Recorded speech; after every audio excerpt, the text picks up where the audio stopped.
The people who dream and those people who dream big have a different kind of life than the people who don't dream.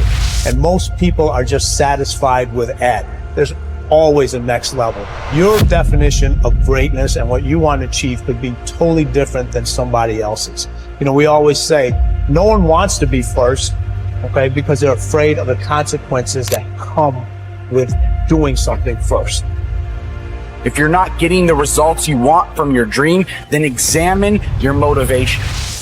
Give yourself something to work towards constantly. Take charge of your emotions. Don't let someone else choose them for you. If you're not going to do everything that is necessary to get where you want to be in your life, why even bother? Sounds harsh, doesn't it? Makes you wonder, why am I saying exactly what I just said about your discussions and what it is that you have inside yourself. You have got to have a different type of conversation within yourself and stop doing the word can't and stop doing the word try. Dreams will remind you that even if the situation isn't temporary, dreams still give you a purpose to live a bigger life despite what you're dealing with, because they will help you move through the chapter of the life that you're in more powerfully, more grounded, and more fulfilled. Now, believing in yourself is simply an attitude. Believing in yourself is a choice, because in fact you can. Those who succeed don't believe in limits. They study until they understand. They don't give up when they experience doubt. They don't give up when it's hard. They do not give up, full stop. They keep working hard even if they've been rejected. They keep at it. They keep searching for new opportunities. That's exactly how you have to be. Life is hard, and you'll never get far if you limit yourself in anything you do. Stop wasting your time making excuses and blaming other people. You need to set goals and pursue them, but you got to set goals and create pressure and get some support until you get there. And the worst thing you can do is let yourself off the hook, and that's what excuses do. You let yourself off the hook when you set a goal, when you have a dream, when you have a vision. Don't you ever let yourself off the hook. And start now. Start believing, start dreaming, and create the life. Most people never develop their talents. They have skills and abilities, but if you don't nurture them, if you don't develop them, they will never serve you. Your gifts can take you many places if you develop your gifts. Most of us don't like to do those things that come easy to us. I've always loved to talk to people. I decided, taking this advice, to develop my skills as a speaker. And my gift has developed and it's taken me many places. You have something that you brought to the universe, and that if you decide that my life deserves my developing this, what I do well, if you decide to drop your buckets where you are and develop your gifts, I grant you, you'll never ever be without. I grant you that your gifts will take you places that will literally amaze you. I grant you that if you begin to work to develop your gifts, you'll develop a strong sense of happiness. You'll get a larger vision of yourself, because part of beginning to get a larger vision of yourself, all of us need some area of our lives where we can have a feeling of competence. That people know when they think about this area, that's something you do. That you eat and sleep that. And that you do that. You do that. And people know it. And you know it, and you know that you know that you know this. If you don't know anything else, you know this. You know this. So you've got to work on it. When other folk are having a good time, you've got to have the strength of character to concentrate, to make a conscious, deliberate, determined effort to read one book a month in that area. In 5 years, you'll be among the top 5% experts in the world. I read a minimum of 2 books a week. The average American reads only 1 book a year. If you decide that area that you love, that you are going to master that particular area, in this era of accelerated change, overwhelming complexity, and tremendous competition, As you begin to develop and expand your skills and your talents and your vision of yourself, you will always be in control of your destiny. Have better lives, enjoy greater fulfillment and satisfaction, have happier relationships, and contribute more to their communities. Others will not.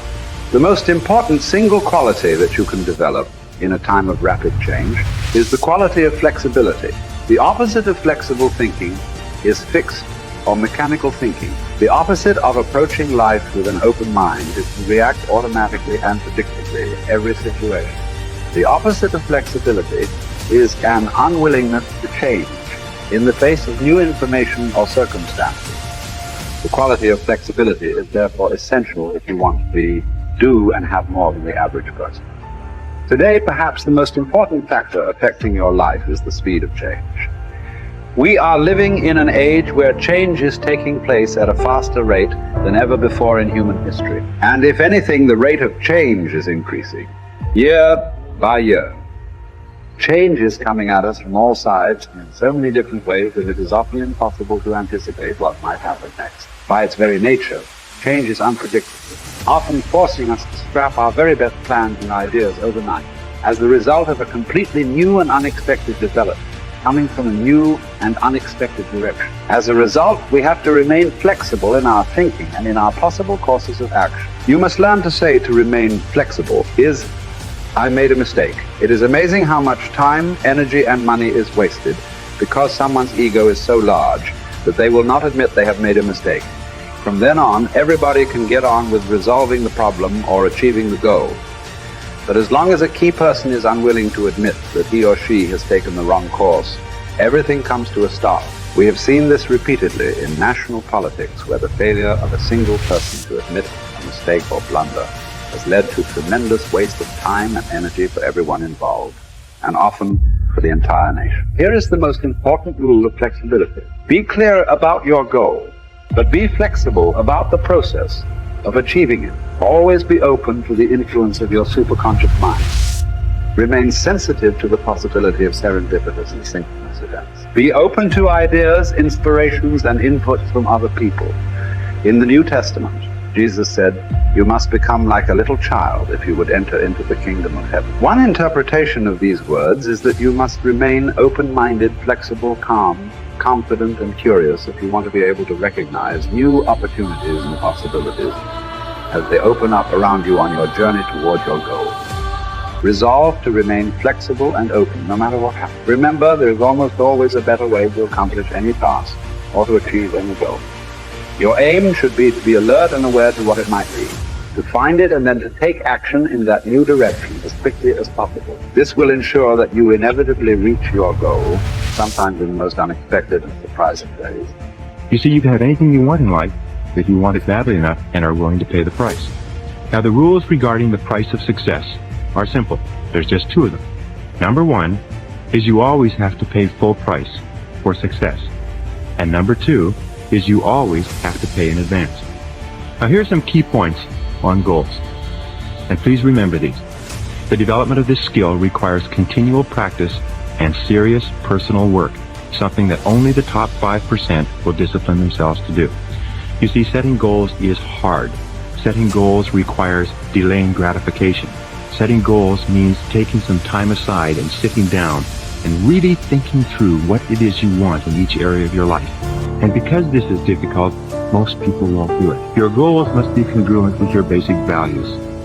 Your self-esteem comes from engaging in activities and working toward goals that are consistent with what you believe to be good and right and important. Take some time to think through what you believe in, and then structure your goals in harmony with your innermost convictions. What are your basic values in life? What would you live for? What would you fight for? What would you sacrifice for? What would you die for? What are the most important things to you in life? And are your goals, are your daily activities congruent with those values? And one of the things that we know about underachievers and failures is that they're very vague about what it is they believe in. Because when you know what your values are, then it's quite easy for you to make the critical decisions in your life. But if you don't know what your values are, or if you've never taken the time to think them through, then you will toss with the wind and you will go whichever way the wind blows, on almost any area of decision. Fourth point in goal setting, you must have a major definite purpose. One goal that is more important than any other. You can have many different goals, but you must have one goal which is number one. And many people ask me this question. They say, finally, can I have two major definite purposes? And the answer to that is no. There's a line in the Bible that says, a double-minded man is unstable in all his ways. And what it means is if you try to do two things at once, the way you choose your major definite purpose is once you've listed all your goals, you ask yourself, which is the one goal, the accomplishment of which would move me more rapidly toward the accomplishment of all my other goals than anyone on this list?